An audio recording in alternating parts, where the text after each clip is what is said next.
Welcome back, ladies and gentlemen, to EU League, and it's the top two of Na'Vi versus BDS against one another.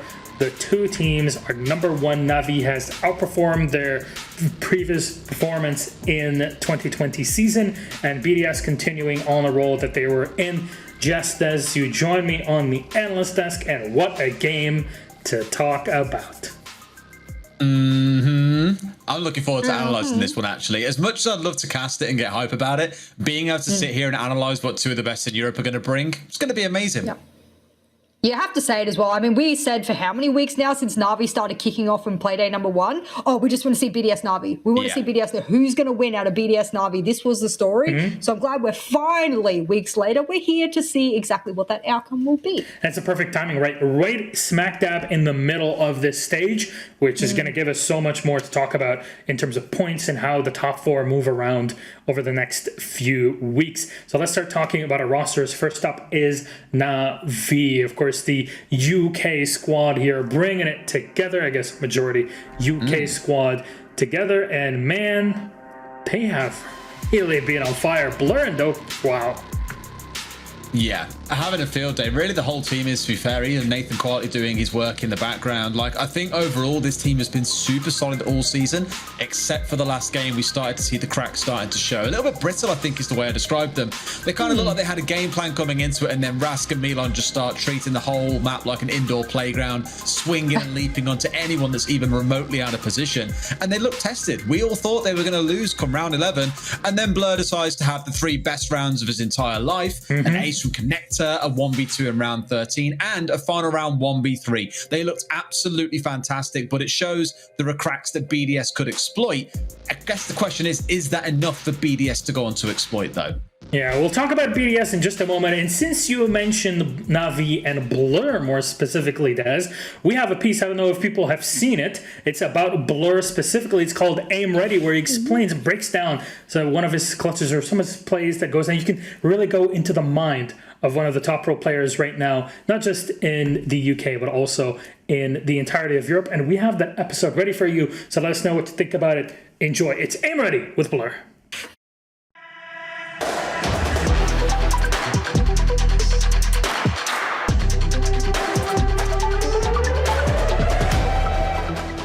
Hello, I'm BLURR. I play for Rainbow Six Siege Squad, Natus Vincere, and I'm here to introduce my 1v2 clutch play against Kawana Gaming in Playday 2.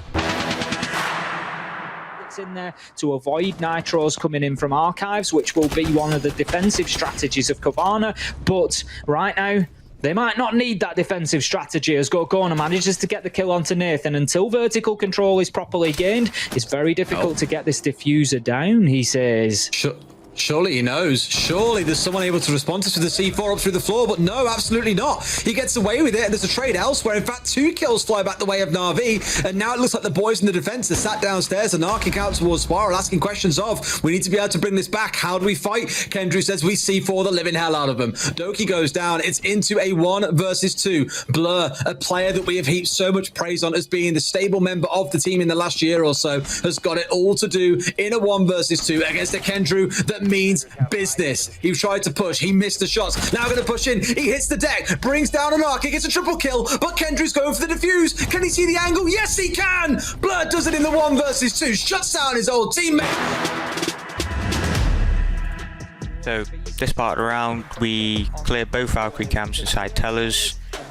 That's their initial info gone.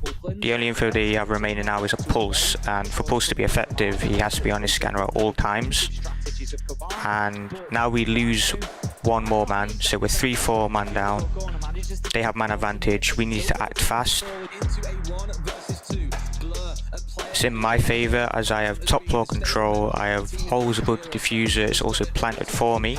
I know that Valkyrie is pushing up Spiral, I sit patiently in deep, kill her, and then I instantly check the diffuser and I kill the guy diffuser. Kendrew's going for the diffuse, can he see the angle? Yes he can! 8th round there, the spirit's really high in the team, everyone's very energetic. We can just play as calmly as we can, all the pressure is on them. They're 6-2 down, and we're going into more attacking rounds now as we've won every single attacking round here, so we're looking to close the game out real fast. Hey BLURR, Des here. Quick question for you around Na'Vi and when you first joined them. What was it like when they reached out to you? How did you feel when they reached out to you to sub in for them in EUL?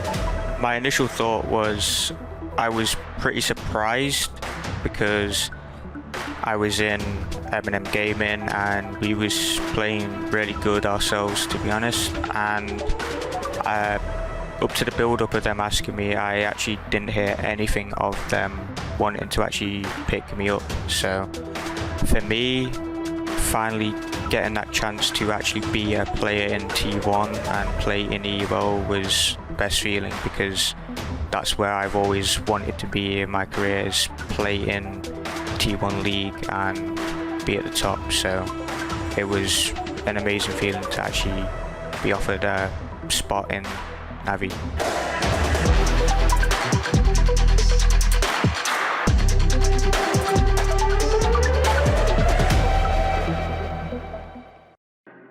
And welcome back, ladies and gentlemen. I hope you enjoyed that first episode of AIM. Des, your t-shirt was on point. I gotta say, I can't wait to see. Shut up about the t-shirt. It's not even a t-shirt, it's a long sleeve shirt.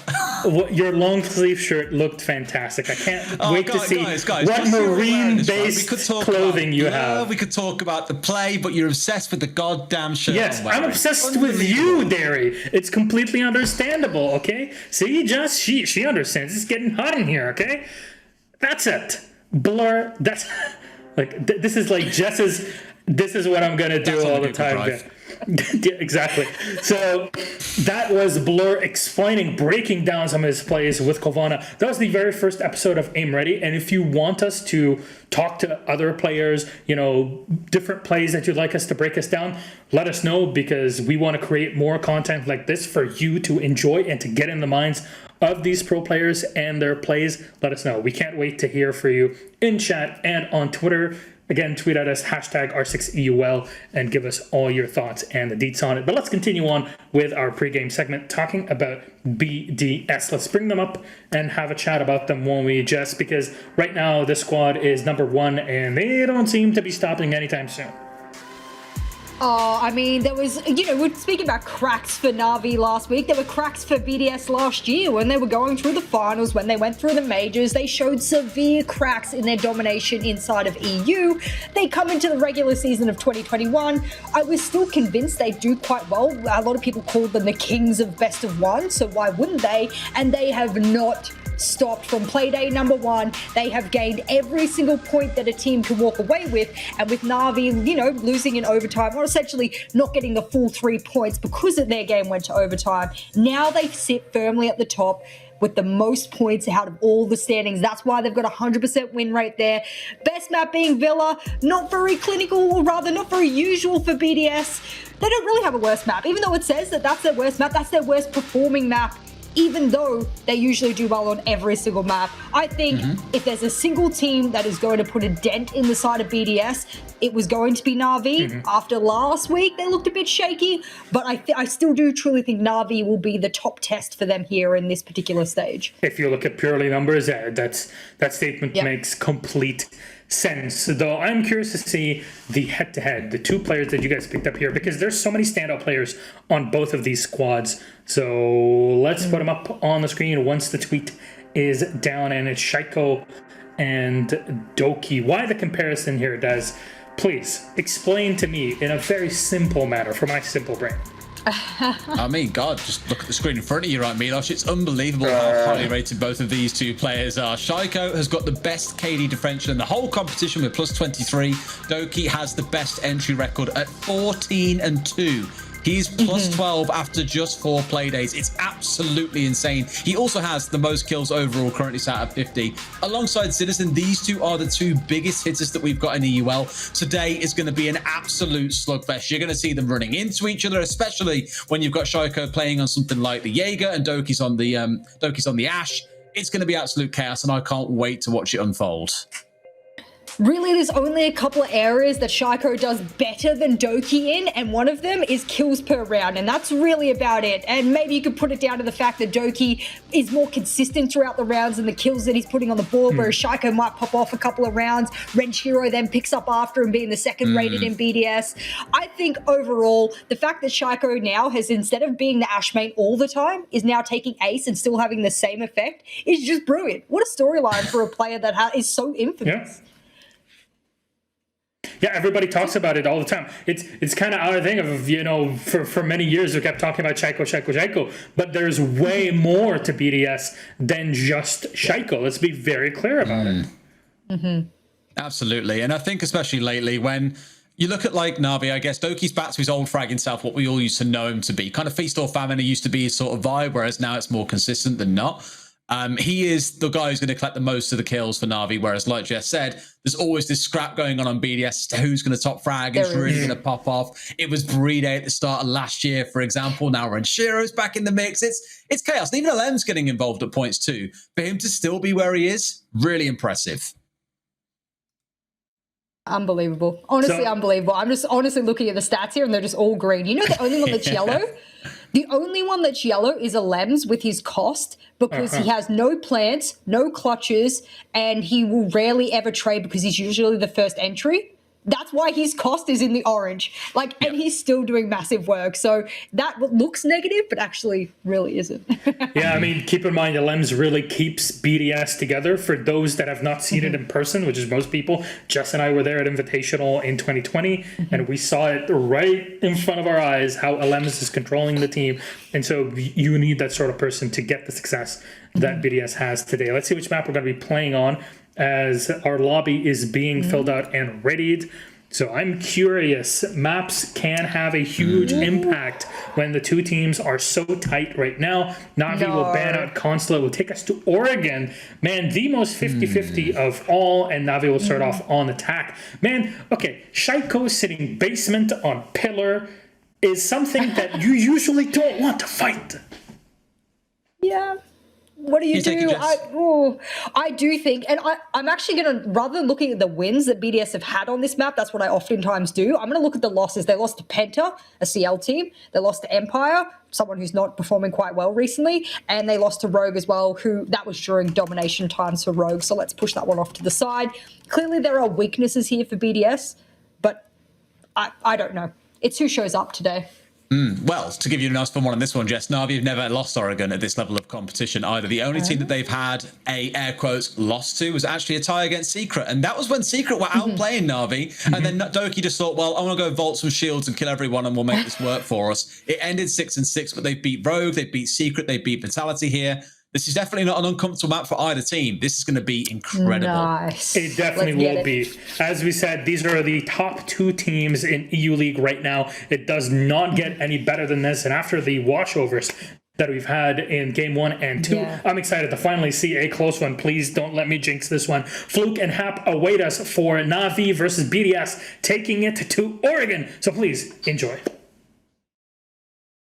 Thank you very much and welcome as we head to Oregon to see, well, I guess who is the better of the two today, because it's always one of those maps that's loaded with questions and possibilities. Both these teams have been waiting for this, I think. Both of them have been waiting for this, and so have we, and so have the viewers. We will finally know which team is going to be ending up on the top of that leaderboard at the end of this week. And I just want to go quickly back to what was said on the desk earlier, like BDS, they're not a team that normally loses on this map. Well, I just want to refer back to Rogue, who perfectly counter-stretted them back when they actually did lose it. So if Na'Vi have learned anything from that match, you might see some very interesting plays, some very interesting attacks coming down right here, dislodging Shaiko, for example, from that pillar and allowing themselves an entry into the actual site.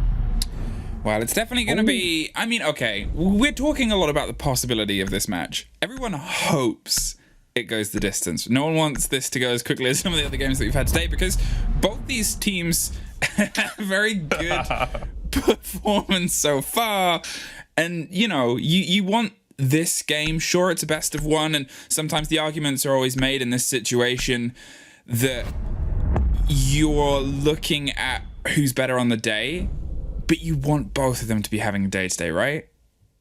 Yeah, you want BLURR to go as insane as he did during the previous match, getting all those clutches. You want Doki to get every single entry he can try and fight, or at least contest that, with likes of Alems or Shaiko. And, well, you would like to see Playday back in his old role as well when BDS just got started. Basically, when BDS was still getting together, getting their synergy flowing, Playday was there. Clutch after clutch, game after game, absolutely carrying them over the finish line. As some would say, one of the best supports that walk Europe or even the Earth in Rainbow Six Siege. But we're getting underway. It is Laundry Supply first, and well, what other site to start it off with than with the famous Shaiko pillar, as we all call it? I mean, that's it. It's a position that you've got named after yourself. You know that they're going to put in a bit of a performance there. You're looking at that 6th pick. That is a response to a Ying who is gone at this point. Good play removes the Wamai out of there and puts them in a slightly trickier situation as to what they actually wanted to bring versus what they've got to work with. But BDS can adapt. They're a team that is very good at kind of realizing when things need to be changed and how they can pick them up and move things around. So you assume they have their plan Bs and their support structures ready. We actually saw in NAL last night, Ying counterplayed against. I was actually going to say that. Did you see that? Right? With the impacts, so using them to destroy them. It's pretty smart because you can shoot them, as many might know. However, it's a very small projectile which rolls pretty quickly over the ground. So, you know, you might not be able to hit it in time before it flashes you. So just throw an impact. Use that 1.5 meter to 2 meters explosive radius to destroy it, because it just needs one hit, one shrapnel piece to destroy it. So I thought it was very creative as well. You don't often see that.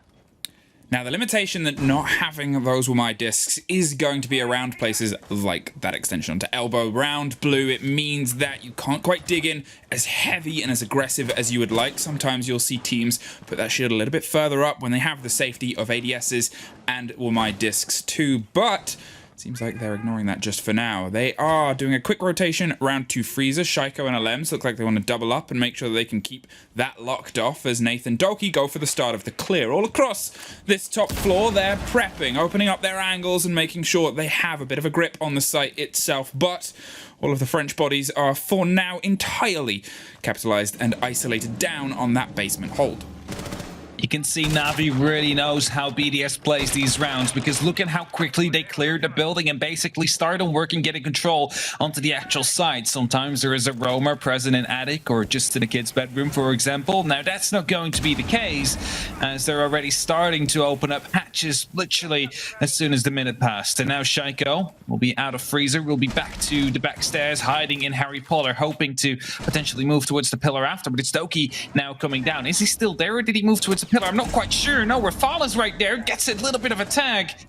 And Shaiko now wants to come and challenge as well. That might be the first gunfight. Yeah, Rafal is almost taken out of the equation, but you see Shaiko doubles up and tries to double down on dropping Doki, but he's still holding firm for now as he keeps this locked off, allowing the rest of his team to start applying the pressure to the other side. All of them set up for the start on Freezer, and obviously the main laundry hatch too. They're pre-firing angles and potentially going to pop a grenade round the corner as Alems holds it off, but with those burn, he can't hold it much longer. BLURR finds the first through the hatch. That is every escape possible for Alems cut off. He has to dig in with this English shotgun and put all the faith that that gun needs to actually succeed. Another frag grenade is bounced around, another bit of pressure from the window. There's the first. Can't find the second though. Secretly has the pick up, and they have a minute to try and capitalize. That's the danger indeed, but Shaiko will be able to reply, and that is Doki out of the question right here. Rafal able to land another kill as well. Secretly will drop, and it's only up to Saves and Nave right now. One on the freezer stairs, one on the hatch. They know that the shield is one that is currently being contested, so they decide to take it out. Explodes into a fiery bush of fire as Nave will be able to take down Rafal, though, bringing it to a 2-on-2. And look at that, Playday, still 3 smoke canisters left, will be able to completely deny the entire presence from the freezer side, as it is only 20 left now. They're going for an angle and a big rotation round to the laundry side by the looks of it. Habana hop-footing it to see if they can find some other semblance of something to hold on to. Saves. Tries to lean through. Can't quite find the first. There's the trade. There's a split angle of a man on the second. Shaiko with a double. He's trying to bait them to swing round on the fire. Can't find it. And Playday puts BDS into the first. There you have it. The smoke canisters forcing them to rotate out of the freezer and pushing themselves up through laundry and the hatch. Already working out of both the hallway and, of course, Kirby Control are there for BDS. They have the opportunity to attack from 2 angles. Very hard to cover that one off. So, first round into the hands of BDS. That's the bottom floor secured. Now up to the top. Going to Kids Dorms.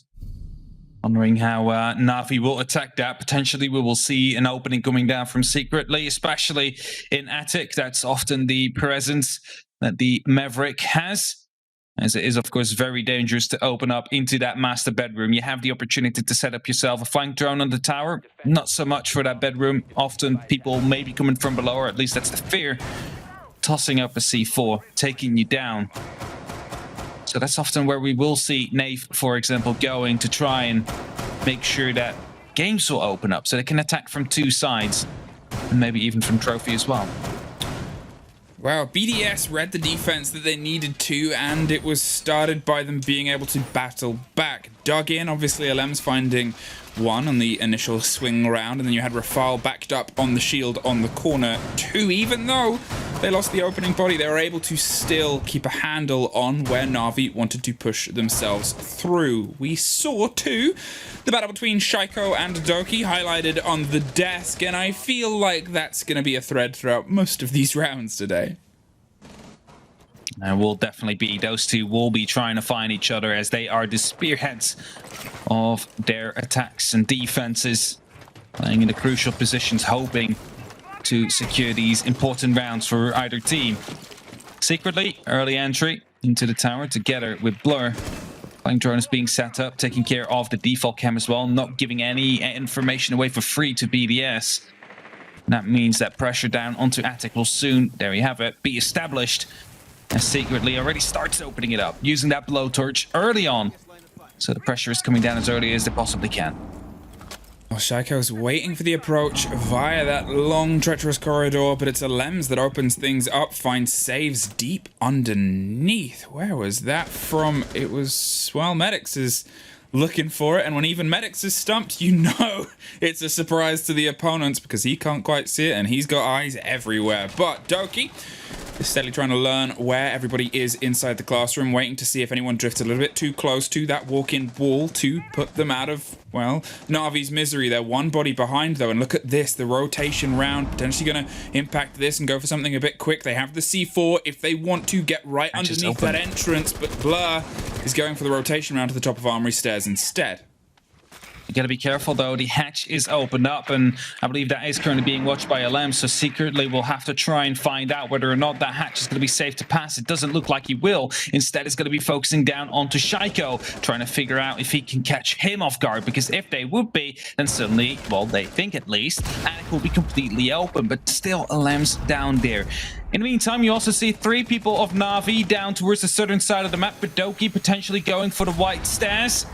And the remaining 2 hoping to get a plant down soon, but Rafal still out here in security, hoping to catch one off, and that should be Doki in that case. Has the hatch and has Kitchen to rotate and keep himself alive and guessing, and Doki can't quite find the lock in the read on where they are. A body down, so it's a risk to try and take these 1 versus 1 firefights because, well, it's entirely risk and reward. If you pull it off, you're back to even balance. You might force BDS into a more uncomfortable situation, but with only 40 seconds, whatever you do, you've got to do it fast, and Rafal seems to have eagle eyes and your number, Na'Vi, setting themselves up to finally try and make their way through the breach that they opened on walk-in. Can't quite get the angle on Shaiko. Oh no, wait, there it is. Nath gets 1 and Secretly stopped at the Kids' Dorms windows. He's trying to stick the plant on the opposite side, but another smoke comes down and he has to get out of there quick. 15 seconds, 2 canisters, 1 still in pocket, but Playday is swinging to get the one on the big window, finds 1, can't find 2, run out of bullets, and there it is. The rotation from Alems gets 1, post-plant situation. The cover is there though. BLURR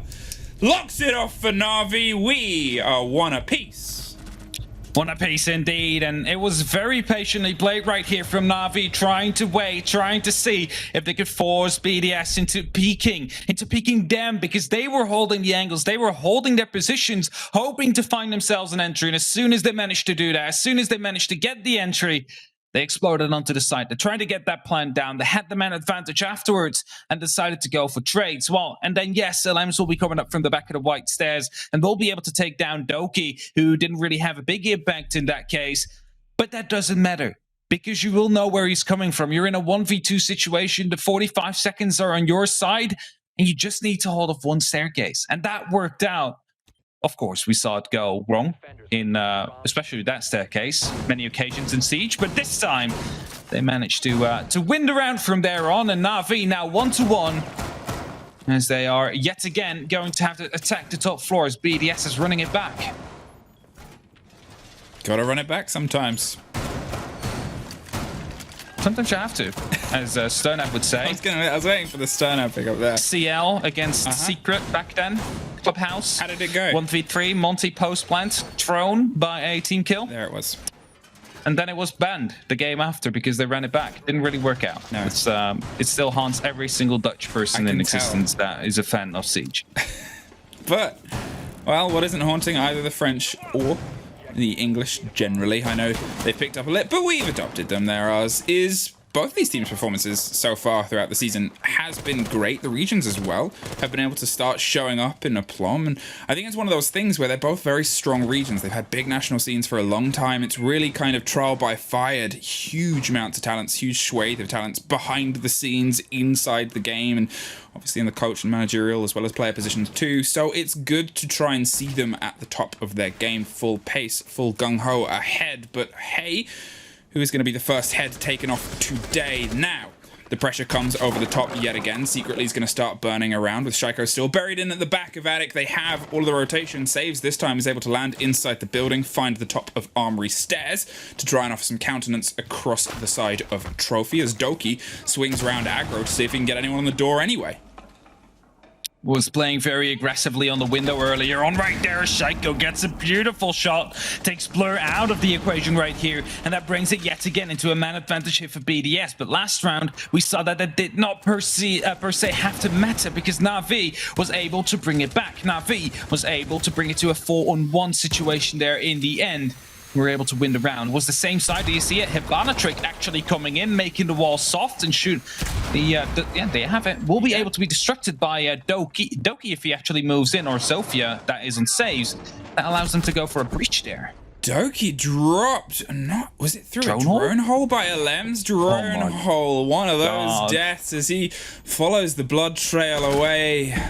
Bon anniversaire, he says, as he puts him out of the misery of BDS. They now have a 2-body advantage and they have all of the control on most of the map. So Secretly has to creep his way. Knows he cannot really take that fight against Shaiko alone. Not without that Malusi halfway down. Not without the support and structure they still have there. Nath is trying to keep him isolated from the bodies inside kids' dorms. So we can start to see the potential of Secretly finding the pressure inside the site there. But we know how Shaiko likes to swing on angles. So Nath can't play this too hyper aggressively. Flashes over the corner as Secretly has actually opted to try to rotate. They're going to take the risk, take the gunfight, and hope they catch it, and they do. Big kill, but with only 40 seconds, they've got to turn that into a bit more than a big kill. Yeah, they're going to start moving now, and Nath will do exactly that as it picks up the head of Renshiro. That's the evil eye gone. Only one left on site, and it's going to be Playday. Inside the bedroom, he's going to get pinged out. They have to go for a pusher. They have to go for a play. And Nath, he's ready to go for a plant. LMs, he's already below with a C4. They have the opportunity to try and cancel out that plant. And surely he's going to be trying to toss that C4 into a nice little arc to try and stop it. But it's not necessary as Playday will go down. LMs with a double kill with the C4, turning it into a 1v2 situation. It's only up to saves right now. But there's no way that he's going to be able to clutch this out. Doesn't even get the first kill. And LMs with a huge round right there. Able to pick up 2 from the Nitro and able to finish off the last one as well. Saves desperately tried to get the kills. So when Doki was dropped, we cited that they still had a huge amount of map control. BDS were pretty comfortable all across the board, and we saw Secretly go and try and apply some pressure elsewhere and then couldn't find anything. So instead they went, well, let's try and go for the gun on Shaiko and keep him isolated in this position. It worked. They went to try and build from it, but found themselves stuck because of the threat that was present underneath. Obviously the C4, well, it locked a double in that sort of situation. It's always a happy moment. But with the fact we doubled down there, we're actually back in Laundry and Supply already. Warden is the reverse 6th pick this time. I guess they're saying, well, go on, bring Ying, and we're ready. Okay, no, dare we're you. going to play it off. Really have to give credits there to secretly shot onto Shaiko there. Was checking the right-hand side, rather, of Attic instead of the left-hand side behind the half wall. And as soon as Shaiko stood up, he instantly got his hat shot through by secretly. So a good flick coming down there, making sure that they had the opportunity to push. Unfortunately for Na'Vi, it wouldn't last. The C4 came in and ended their dreams as they got a double kill. Now BDS back onto the basement floor, and well, you might say, all right, 1-2, BDS is leading. Yes, but 2 rounds is oftentimes enough for the attacking team to go over to the next round. And so far, they have the opportunity to still go for that. Navi already picking up 1 after 2 rounds. That is pretty good. Now, if we're going to talk pretty good, we've got to highlight Alem's already on 7-2 after 3 rounds. Obviously a player that's very familiar with the UK scene from the history that he's had with Secret. So, you know, he's versed in the plays, the aggro and the swings that they do like to do. And obviously when he was first on BDS, and when he first joined this roster, he was a big force. He was perpetually and continually pulling them together and bringing them back up and elevating a team that was already pretty high. So for him to start this game on fire, well, that's a very welcome sight in the BDS camp. Definitely is. Will be securing themselves at least that 3rd round in the hands of BDS. Let's see if he can give more. If he can make sure that more of the early rounds will be heading their way whilst the rest is still waking up a little bit, maybe. Renshiro, often called a Mr. Consistent, not really having the impact so far yet. Very iconic to see. Also, Shaiko, so far, 3 kills, 1 kill per round. It's not often what you see on this map either. So Navi's definitely putting up some good pressure against BDS and definitely making it hard for them, as they probably are not as comfortable as they normally would be. They're still applying some quick pressure pace here. Nath doing the Hibana work they needed to. They found their opening through that hatch before, but this time it seems like they're going to focus a little bit more of their attention on Laundry first. They're keeping themselves a bit of a distance from the possibility of a quick swing round up Freezer's stairs. They know the ferocity that that shotgun can hold with it, and Alem's, well, he's keeping a close eye on any of this attention that falls his way. ADSs and Wamai discs start to get burnt. Remember, they didn't have that last time, so they've doubled up on the support and possibility of the hold. There's the grenade, though, comes up around the back stairs, and look at what it removed. There's 2 more. Get out of there, Alems. You gotta find a flea. Sees the head, but the cover is there and secretly can't catch the fleeing Frenchman, tail between his legs, but he survives, and that's a big gun set to keep in their corner. That's the most important one, that he manages to survive right there. Lens is going to be able to walk away, still has that shotgun, still has the SMG available to him, and I believe he'll now be playing in elbow. Currently a position that is not really being put under pressure in any of these rounds that Na'Vi have played so far, and thus they decide to keep it open. It gives you another angle to work with, it gives you another place to play from. And as long as Navi's not putting any pressure, surely there is going to be no reinforcement locking that one off right there. And now Na'Vi, they have control of Freezer. They're starting to push from the Laundry as well. Is this going to be a Laundry take that we're seeing? Also, in the meantime, Secretly is going from the back. They literally take her. So Doki's on site. Hello. Doki able to pick up a double kill right here, pushing through to the actual cubby. And it looks like they have Laundry control now as well. It's going to be a 3-on-3, but the time's running low right here. Only 9 seconds left, and it's only up to Shaiko in a 1v3 clutch situation. Nave trying to get it down. 45 seconds on the clock right now. Not even. Doki's on site. Hello. I think is both what you said and probably what he said when he arrived from a... Say hello to my little friend. Just dropped electric and applied the pressure, realized that all of the focus was on Laundry, and just before that all started to kick off, I was going to compliment the use of smoke canisters in the hand of Playday, who held them until he needed them, waited and played them perfectly in terms of the push on Laundry, and then, hello, Doki's on site. Gets a quick double, lost on the trade on elbow, but at that point had already done more than enough to shake up what was otherwise, I guess BDS thought, their round 2-2. I was going to say, we do not often see very successful takes coming out from Freezer and Laundry. We very often see the elbow backstairs push. That is normally the one that results into wins on this site. However, Na'Vi, they decided to put all the pressure down onto Laundry and onto Freezer. They cleared it out. They took control. They forced them out of their positions. And maybe not have expected Doki to just drop down the hatch and suddenly enter himself into the site, taking down 2 key members on that BDS hold right there, only leaving Shaiko left in the end. That was playing from the elbow side. So BDS really were hit by surprise right there. Very well played by Na'Vi, I have to say. Good read. As you see it on the replay here again. Suddenly he's on site. I didn't even realize until I was like, is he above or is he actually on site? Because he's literally in the middle of site. Couldn't find a death earlier, but his pace at finding Doki as the needle in the haystack, supernatural powers. I know I've said this a lot about Medics, the Croatian sensation. But he is sensational, and here is Doki, who wants to go with pace for the first time. They're going for a blue take, and the first time it's successful. Doki is already in sight, almost breaking on the door. Nath is the one that's going to take up the mantle of the angle as they try and find some cover from the other side. Shaiko dancing around the pillar and applying some pressure from deep, but hey, there's Saves doing his laundry and picking up the bodies too. Shaiko finds secretly and drops a body, but blurs a trade, and it's trades all apiece. Suddenly only Renshiro, a player, hasn't quite found a true impact into this game yet, and won't this round Na'Vi. Oh, they're trying to speedrun that round. Look at that. No, okay, this is a tactical genius move, Fluke, because for the last 2 times they were attacking the basement, they have been putting heavy emphasis down onto Freezer, down onto Laundry. Now, they managed to win it the last time around. So what do you think is going to happen if you're BDS? You're going to think, all right, we're going to go there again. We're going to put one more guy towards the Freezer, maybe one more guy towards the Laundry, because that is what they seem to push the entire time. And what do you do then?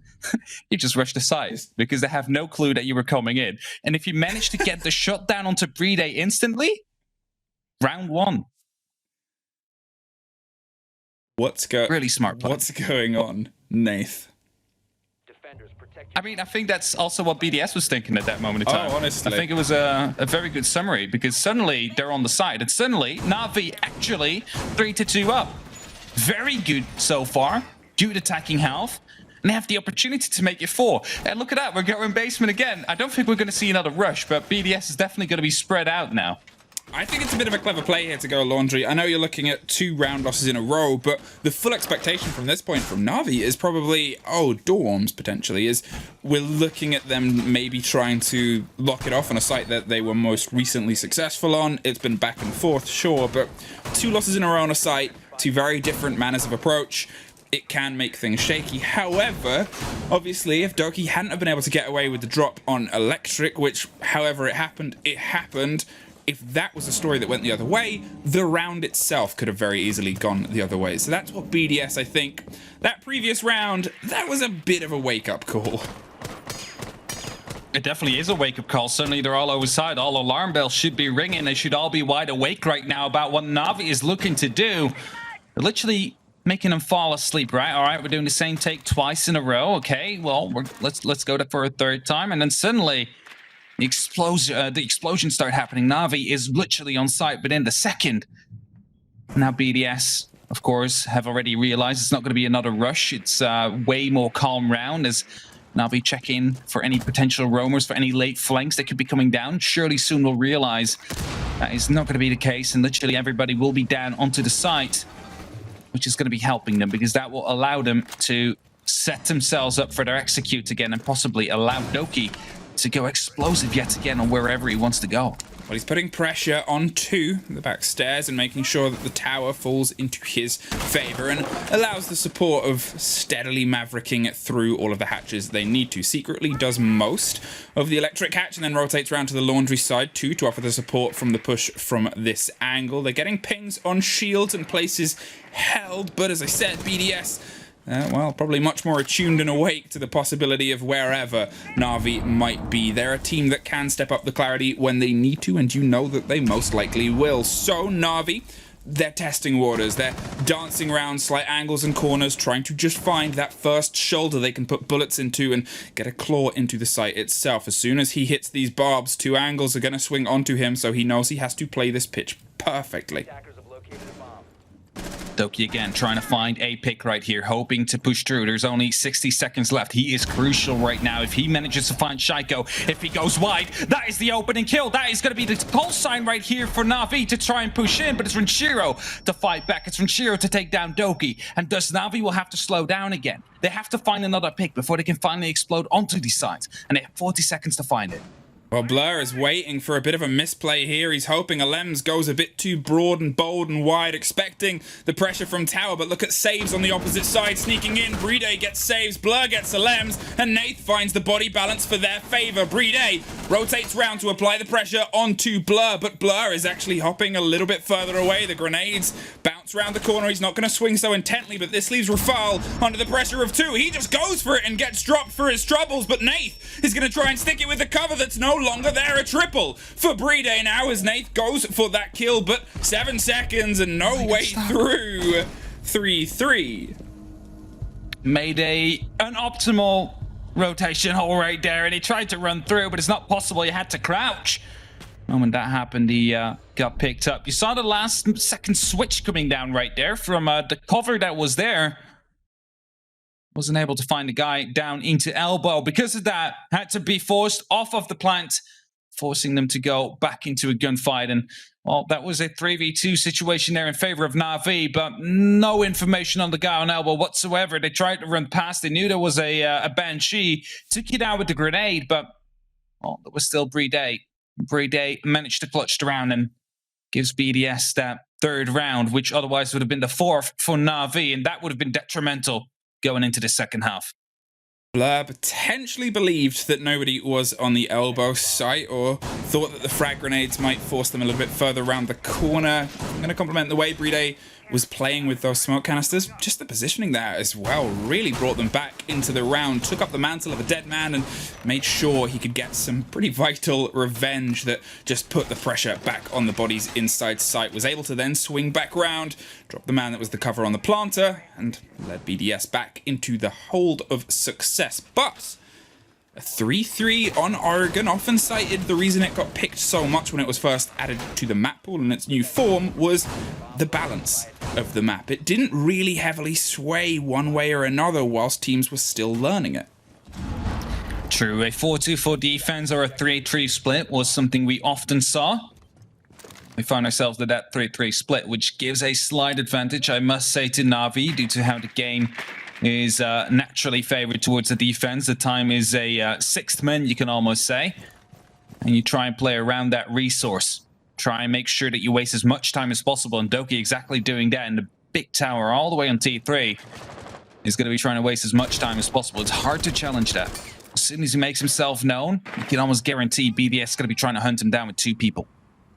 They've stacked a lot of attention up here on blue, on elbow. They're looking for the rotation and the pressure that they can put towards secretly and saves. BLURR's offering some support there with the jammer to make sure that that wall doesn't get popped open so easily, but it's going to be the pressure here that comes against secretly first. Saves desperately looking over the top of those barrels. An early smoke is popped, potentially to buy some time for teammates to rotate back around and offer some support. We can see, obviously, a recalibration of the stack up that they're doing. Secretly pulled away as all of that goes pop around the corner and drops another drone, but it's Alems that goes first. Doki, wherever he is, up in T1, I believe, got one. Secretly got the drop there on the Ash that tried to charge through. Renshiro is down around the corner. They're concerned of the possibility of a swing round here, and the canister doesn't quite catch Renshiro. There you have it. BDS trying to force themselves massively throughout the blue side of the map, but it's not going to be working out. Oh, grenade actually catching secretly on his feet as he's walking past. Will explode him, I must say, and turn it back into a 4v3 situation. However, Renshiro still low. You got to keep that in mind. The reinforcement just came down as well. They're not going to be able to pass through that anymore, and thus will be forced to go down pillar or through electrical. And as Renshiro is trying to pick a gunfight right here, he is only 1 bullet away from death. He's only 1 bullet away from bringing this back to a 4-2 situation. Playday luckily has some Excaras left. Will be creating a line of sight, maybe even a rotation if he's feeling like it. And Rafal pushing from the laundry stairs. They are trying to go for a split push, but I don't think it's going to work. No, they just got caught on the camera at the last time. They know he's there, and now they know he's all that's left. And there's Nathan, who decided he wasn't going to wait for the fight down below. Na'Vi They put themselves propped up and stacked BDS in front of them and said, well, you're not coming in this way, lads. You got to find a different route. The first body dropped in the tower, I believe. And from then, BDS, unfortunately, were back-footing a little bit. Well, we say how often we see the takes coming down from Blue and from the big tower stairs, right? Doki waiting at the top floor, potentially caught off the member trying to move at the actual stairs, hoping to cut down pillar like that. Because there was one member playing at the electricity door, right? Like he was trying to shut them down as they try to walk in, actually managing to take a lot of damage right there and even get it down. I believe it was the job of Lems who could take him down first, or was it Rafa? I'm not quite sure anymore. Anyway, whoever it was potentially supposed to go down from the back stairs, hoping to cut down that angle. But because Doki was on T3, he was able to catch him off and make sure that that was not going to happen. And that was the big difference, I think, that we saw between the holds of BDS and the hold there of Na'Vi, was BDS were fully enforced down below. They set themselves up with full 5 bodies stacked across that floor, and sure, they were ready to put fights at the bottom of pretty much all of the stair sets that Oregon offers, but it allowed Na'Vi to set themselves up above. 2 different styles of holds, and Na'Vi, well, they won that fight above. The difference is, the next time we go there, are we going to see BDS adapt a little more and put focus and attention on some clarity of the bodies above? If they had the trade set up for Doki, and they might not have found themselves so pressured for the possibility of time. I just don't think they knew where Doki was. He was hiding all the way in T3, and, well, if you don't drone it out, it's really hard to actually find out. And the way to get a drone up there is either to toss it through one of the windows, but that costs you so much time, and who in their right mind would be roaming up in T3 when you're in a basement defense? You know what I mean? Like, they probably did not expect it. They probably never saw it from Na'Vi. And Na'Vi knew, all right, they want to take the backstairs control. They want to shut down the Pillars player, which then allows them to push into Blue without being challenged. So they try and push from there. Doki is there, however, shutting them down, and suddenly the whole plan is just no longer working for BDS. And that's it. If that is a counter strat, it is a really good one. Well, Playday is heading up to the top of the tower and making sure he doesn't get caught by a run out so far. It's steady is the clear this time, and that still hasn't caught the hands of Na'Vi as of yet, but they're still clearing. Still loads of time to play with, and a lot of map left to get control of them, making sure they don't suffer, as you said, the same way as before, and get caught unawares by a single roam that, well, caused a lot of problems. But for now, they seem happy and confident with themselves to pull up inside small tower and start putting pressure onto the site itself on the double window. It's a lot of focus also paid towards the armory side too, as Shaiko is putting pressure underneath, but no Na'Vi bodies are going for the push just yet. They don't have to. All they have to do right now is just hold off. There's still 1 or 2 roams on the board here for Na'Vi, who have the opportunity of try and reach from their backs, and Renshiro will be able to pick up the first kill. Frank grenade landing underneath the feet of Secretly. He's going to be starting things up strong, but look at Nave. He is still in a position where he could go for a flank. Look at Doki. He is coming down, actually, but will be taken out by Shaiko himself. And that is a good advantage right here for BDS to work with. They were able to strike on the site itself. It forced some of the play from the roamers to make sure they capitalize in time. Nath is still out there and swinging via the kitchen. If he could pull something off here, it's big saves. Holds his trigger, and it's at the cost of BLURR. There it is. There's the fight from Nath around the back stairs. Puts bullets in. They can't quite find each other. Goes with the pistol and finds it, but Playday, in the meantime, is planting the diffuser. Saves. Gets dropped inside, and there it is. A post-plant situation, and they know where he is, but they're not gonna let him get any further. BDS 4-4. Managed to bring it back right here after 2 great entries really coming down. Renshiro with the grenade, very important kill. Then Doki, he was going down for the flank, hoping to attack them as they were in the middle of their execute. Managed to be shut down by Shaiko. Doki and Shaiko, the 2 players we highlighted, who we said would be coming across one another quite often throughout this match. And well, surely they have been. If not been keeping track and was actually leading on the other. However, it is going to be 4-4. The teams are very even right now. And well, Na'Vi decide to go kits and dorms yet again, as they just lost it. Small mistakes. Might think that they have a way to quickly fix it. If that's the case, they decide to run it back. Well, the adaptations here, they're bringing a little bit more control of the potential space. I'm curious to see if we see both bodies of Nath and Doki outside on the roam. There was obviously the initial blow was dealt right to the heart and the core of the site and the hold secretly.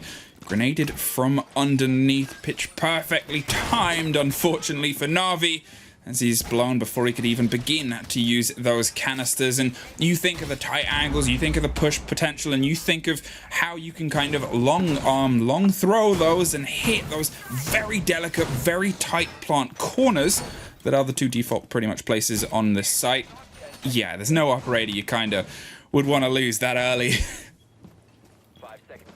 Really don't want to lose anyone early on. That is still a gun that you are in need of to use in this, well, very, I wouldn't say frag heavy, but there's a lot of fraggers on either side. Everybody can just play out of their mind. You need every single man, every single gun that is available to you to secure these rounds, and thus you got to make sure that you are the ones to find the entry so you can play for those trade games.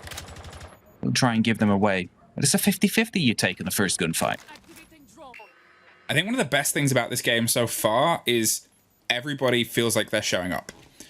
And everybody is contributing to the games. Everybody is bringing themselves in the firefights. Because, as I said at the beginning of this, regardless of who takes it, you want these two teams to be firing at all guns. If anything, just to prove to Reaper that this region can shoot back.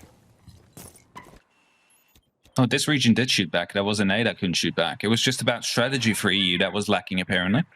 Which is the best at everything, I think. But from what I've seen, Na'Vi, so far, pretty good reads on whatever BDS is doing. Managed to win 2 rounds on the back of that. One was that rush. I'm not talking about the Doki dropping hatch, but about the round right after. And the other one was the defense on the bottom floor, where they realized BDS really wants to go for the back take push, and, well, completely messed up by Doki from T3. Anyway, 90 seconds left on that clock. We still have one of the members of Na'Vi down below, roaming, hoping to go for a little bit of a late flank. That's when Shiro is having a grenade ready to toss up to that ceiling. He's not going to be finding anybody right now, so no kill this time. And this time it's BLURR that's taking up the mantle of the roam as the other 4 bodies stack themselves further away from the danger zone of those frag grenades and the double window. Alems actually finds the first fight against Nath on the main door in the lobby, and that's going to get fed to the BDS team that are otherwise stacked up on the back of Zulu corridor. It's a close angle, but he's able to find a bit of a rotation around Classroom. Alems has gone to the side of Garage, but they don't quite catch him. He drops down, and that is very important because that is time wasted and time pressure and concerned, not sure where he's gone, only that he is, and that could come back to haunt them. A trade goes through. Rafal finds Doki, 2 puts the body balance back in BDS's favor. Alems finds Nath as well on the rotation. BLURR catches one coming up the stairs. The smoke canisters of Secretly, I said they're important, and this is them in use now. Stops what was going to be BDS entirely flooding onto site and gives a bit of breathing room as the other one falls to the top of white stairs. Really allows BLURR to reposition. Alems suffers. He is eager. They want to push this advantage whilst they have time, because these 30 seconds now that have gone by could have been them winning the round. He's close. He drops the diffuser for a triple. He's waiting for his 4th. As Secretly locks off the top of the stairs. BLURR buried under the window, sees the head, can't quite get the legs, and it's BLURR with a knife. That was so anxious to watch right there, but I was going to say that smoke canister tossed up to white really saved him right here. His BLURR is just crawling, hoping that he's going to be able to land that kill. He found himself in kind of a awkward situation as soon as he missed his shots with the roadie. He was like, oh, okay. Plan B, plan C, we're going for the knife kill apparently. As Na'Vi able to lock it out nonetheless. They found themselves in a 2v4, I believe it was.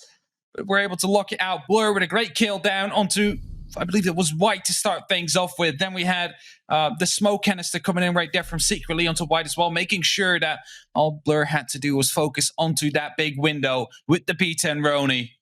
And so he did. And so he managed to land a round together with, of course, his smoke, his Secretly. And thus, Na'Vi now find themselves 5-4, and they're only 1 round away from securing 1 point against BDS. And as we said at the start of today, BDS, they are ahead.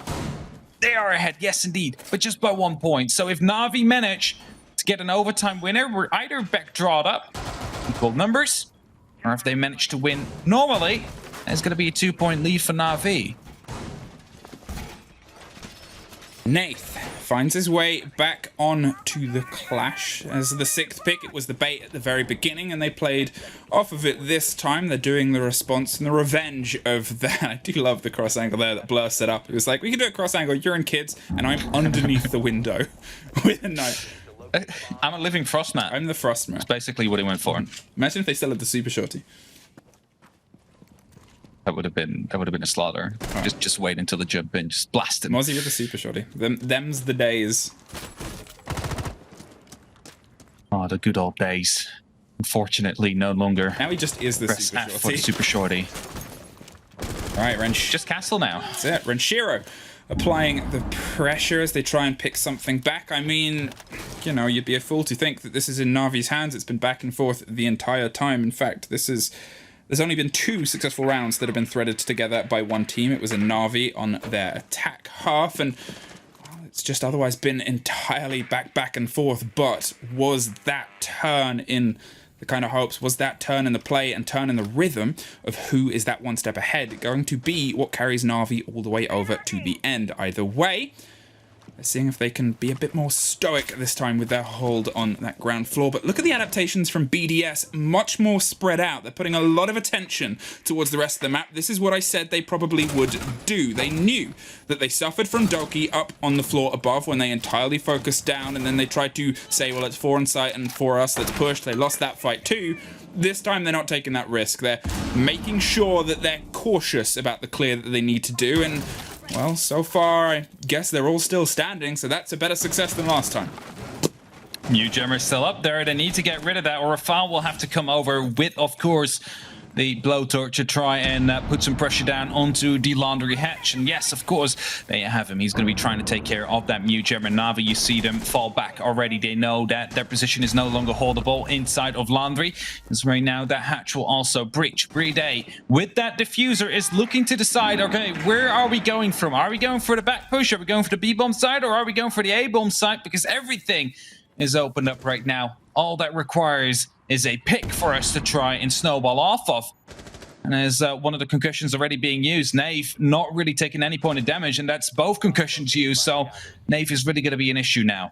That's it. When you're looking at this time, you're looking at that clash and what she can do inside Freezer. It's just going to make any of the pace that BDS love to apply when it comes to their push a little bit less poignant. But Alems is still going to swing around the corner here. There's the sight of Clash. Doesn't quite catch the corner of her. Is concerned of the pop around the corner. But BLURR's waiting and drops. No, doesn't. It's the frag grenade. It looked like he got the head there, but didn't quite catch it. Instead, it's Shaiko that finds saves, and Doki gets a very important revenge. But there is pressure, and there is a blaze of red and blue kills in the top corner. It's now suddenly just the Clash, all alone and swinging in every possible angle. Playday is going to try and stick it, but he doesn't have to, as yet again, we are level.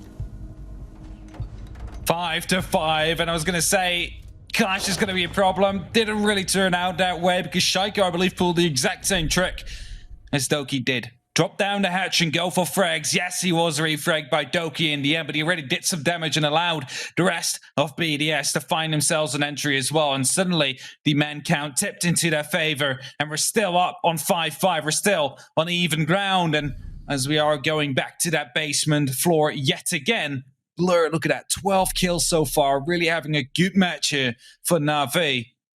Doki also having very big impact, running on the 8 equally to Shaiko.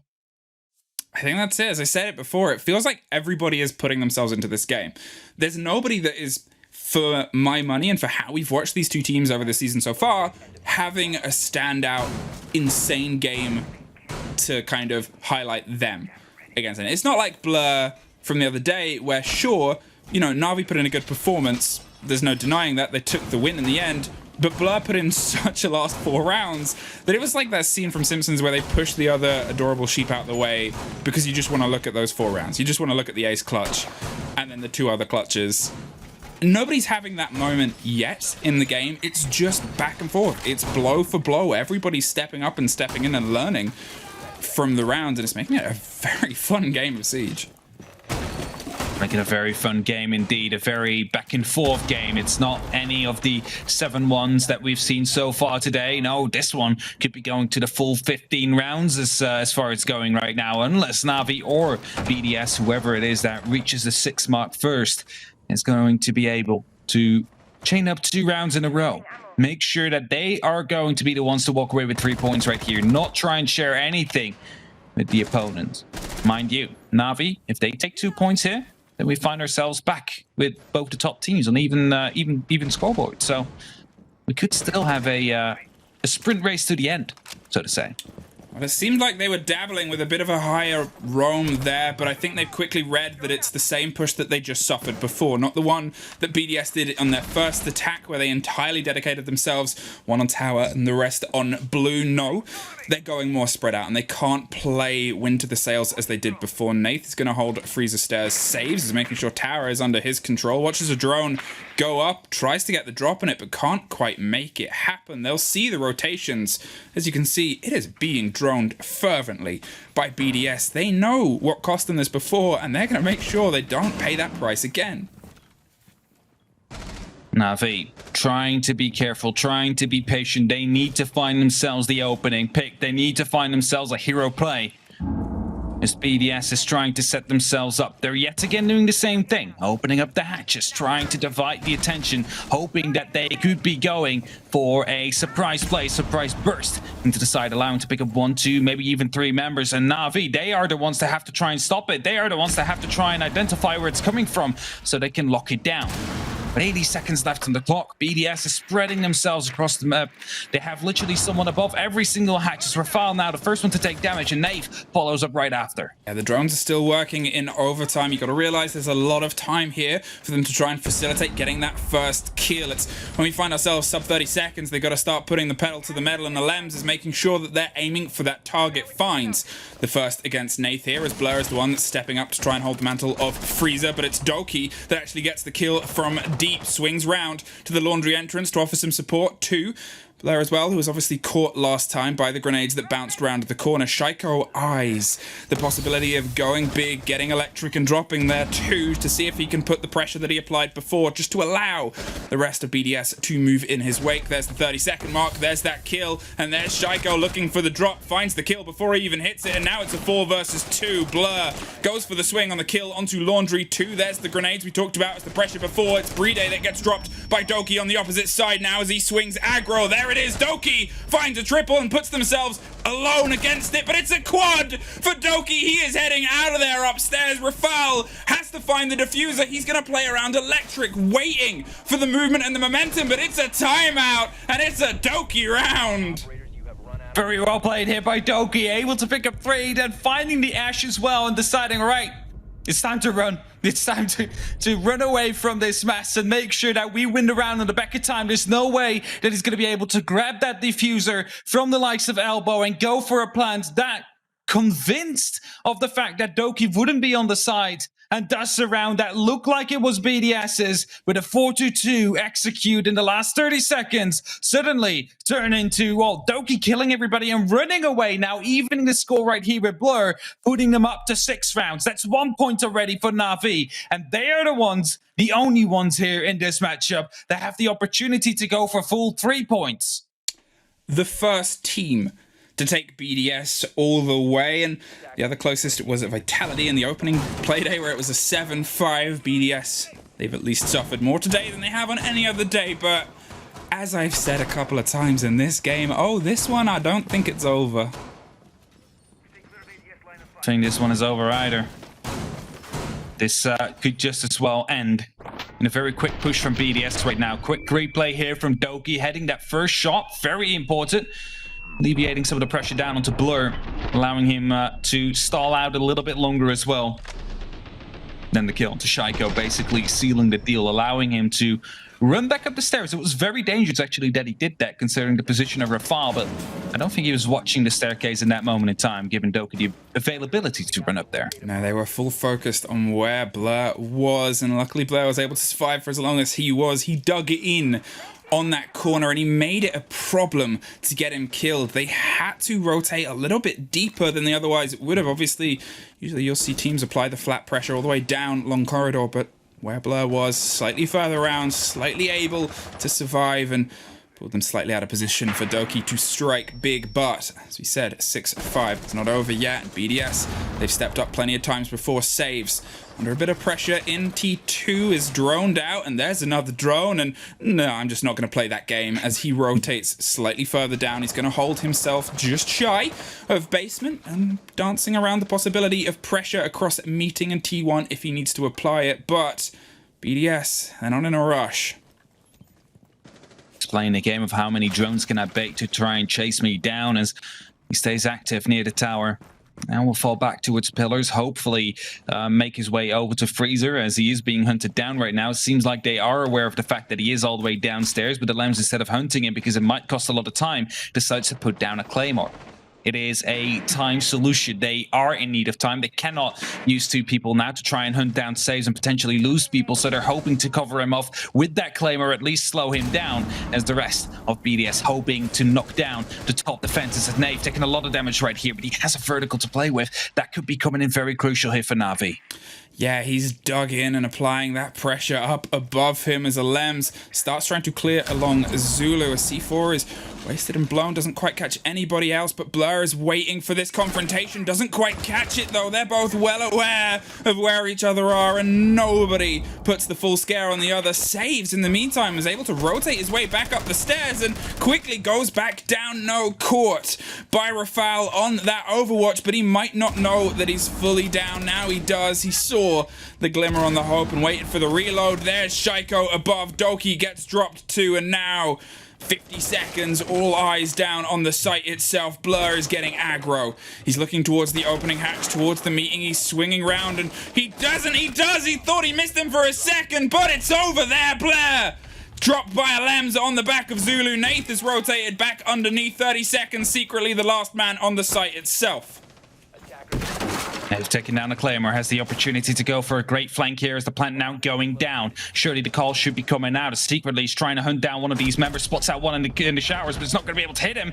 Nave, however, just too late on stopping that diffuser. That turns it into a 1v3 post-plant situation. I'm not sure if there's any vertical control. It does look like indeed that's the case, but it's not necessary. Rafal will be taking him down from the likes of the stage, and all that is going to be extending this show for a little bit. We're going to overtime.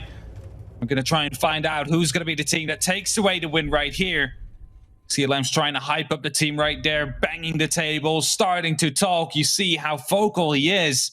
He's trying to get the team all into one page, trying to use the momentum that they just managed to potentially build up in that round, and hopefully carry it into the next.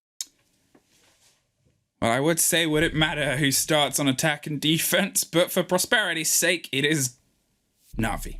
They get their defense first in their handle, and I suppose the fact that we've just come off the back of theirs, this gives them a little bit of that grown momentum, that idea of, well, we've been playing it, but in the same hands of BDS, well, they've been playing their attack, and they've got the most recent round win. Not that it matters much in this game, because it's back and forth the whole way, but every option is reopened, and they've gone with Dorms as their possibility of putting themselves, yet again, one step closer to locking it off. It's all even now. It's a best of 3 sprint race to the finish to decide who will be getting the 2 points and who will be getting the 1. Both, of course, already secured one of those points. Just looking for the final one that is still to be given away is Predays drone.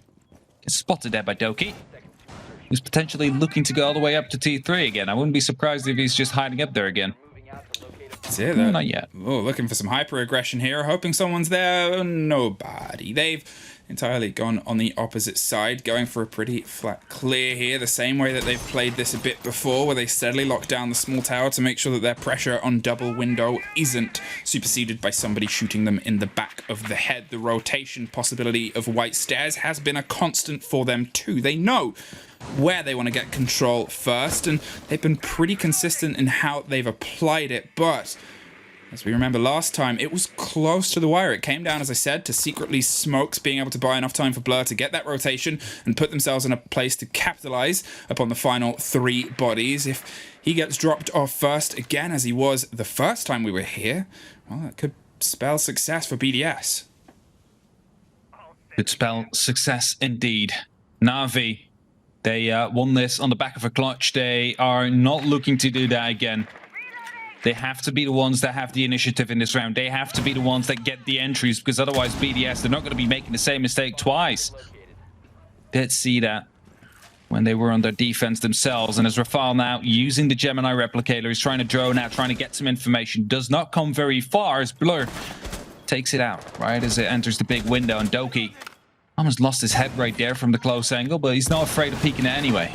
BLURR suffers in the middle of the room as they start blowing up all those rotations. Bullets follow the man as he finds his way into the kids' dorms, but he's still standing, and that's the big problem right now for BDS, is they're going to bounce this grenade and see if they can catch Doki. That could be a very big kill. Renshiro's calculating, and the maths almost comes through for him. Doki survives, scratched and so beaten, which is going to make the firefights he loves to take a little bit more dangerous. Nath on the deep roam, going for a bit of a big rotation, potentially towards tower, see if he can catch anybody out on that side, as the concern is still being built and paid. No, consistently rotating and finding new angles of ingress. Could push kitchen, could push open, or could head up the tower and put some pressure from the back windows. It seems like kitchen is the option he's taking. Can he catch Renshiro? It's constantly on the move right there, and BDS is well aware they have people on the flank watch, they have people just waiting, as Shaiko puts up a very aggressive claimer, hoping that one of the Na'Vi members is going to be trying to peek aggressively down onto white and pick someone up on the likes of that. Stoke, he's playing very deep, but next to the window, he is quite low. He has to be careful. That's a C4, but gets sniped out by Shaiko. Not able to find the kill as of yet, but Doki will go down. That's the entry. 20 seconds left right now. BDS, it's your move. They're in, and they're trying to stick the diffuser, but it gets dropped from the deep, and it's now suddenly a 3-3. There it is. The rotation's coming through from Nate. He's going to apply the pressure up the back of White stairs. One slips past BLURR. No C4, but he's dug in, and he can't quite get Renshiro. He slips on past the diffuser, still cold, and with 3 seconds, they're going to try and fervently pick it up. There's a drop from the other side. The man's down. Just find the planner. There he is, Na'Vi. Clutch it off the back of a rotation and a roam, and once again put themselves 1 round away. 1 round away. They have the second opportunity of winning this matchup. And Nave on that roam, absolutely deadly. Coming in clutch right there at the end as they are trying to push on the side of BDS. Decides to just come up on the white stairs, take down Shaiko, take down the diffuser. Not give BDS any chance to retaliate. And now, 7-6 is the scoreline. Yet once again, we're on a match point for Navi. Look at that, 12 on Nave, 14 on BLURR, 12 on Doki, 12 on Shaiko, 14 on Alems. So many people hitting the double digits now. I wonder how many more will during this game. Can BDS do what they've been unable to do for the entire game and thread 2 rounds together? I know, it seems so impossible for a team of that caliber. That is just how this game has gone. Or Na'Vi, can they replicate what they were able to pull off before? Or are we just going to keep ourselves dancing back and forth until it's a full 15-rounder and we find, finally, one successor to this continued story? BDS back down to the basement, back down to laundry. As we've seen, this was a bit back and forth. 2 wins in their defense and 2 wins in Na'Vi's attack. Who is going to be the one that finally pips this point to the post and puts themselves either over the top or back in it one more time? A very interesting side to go to here from BDS, especially given the ways that Na'Vi have attacked it. We've seen Doki dropping down the hatch, getting down the triple. We've seen him rushing through blue, absolutely demolishing BDS and their setup right there. Are they going to be taking it slow on the likes of Na'Vi, or are they going to be risking it? They are the ones that have that buffer. They are the ones that can still lose 1 round, mind you. It's BDS that can no longer afford any mistake if they still want to win this matchup. Na'Vi doesn't seem to be taking the risk, and, well, rightfully so, as they hope to make sure that they will secure it in their own methodical way, trying to slowly outstrap BDS rather than outpush them. Now, I think that's the first time we've seen Rooney on this hold as well, going with the adaptation of the control of the hatches and utilizing it to open those rotations. Obviously, a heck Oh, a lot of utility in the hands of the right team, and it will give them a bit of an idea and a beat on the push that's potentially coming through.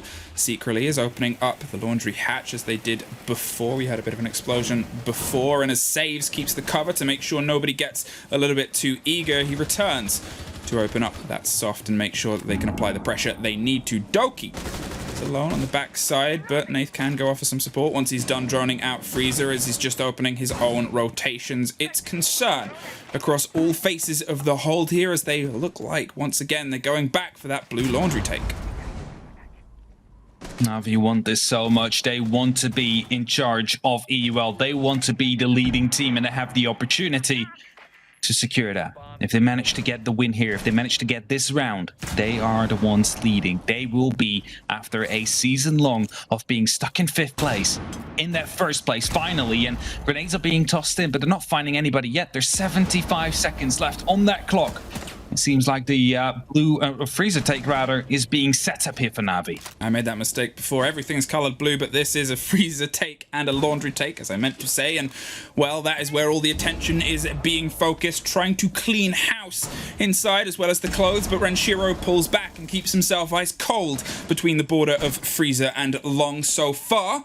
Na'Vi haven't been able to find the face of anybody to apply the true pressure that they want to, and it's getting tighter and tighter and closer. We've already complimented Playday on the hold that he's doing, and that is the question. What is Doki up to right now? Because that has often been the start of the push. The force is all stacked up. There it is. There's the Gemini that goes down, caught by the body behind Pillar. Looks to try and apply some revenge. The Aruni is burnt, but 30 seconds. Whatever they do has to come now. Renshiro is finding the fight and drops it to a double from BLURR. Puts the pressure. There's the drop. Foul with the C4 gets one and none more. There it is, Nath trying to stick the diffuser around with Saves offering the cover, and BLURR with the split onto Freezer post plant as they swing up. Saves gets one and retreats out. They're going up to the hatch, but Rafal has rotated around the top of open. He knows that they're there and holding it, but Nath gets the fight and the fire, and BLURR gets the game for Na'Vi.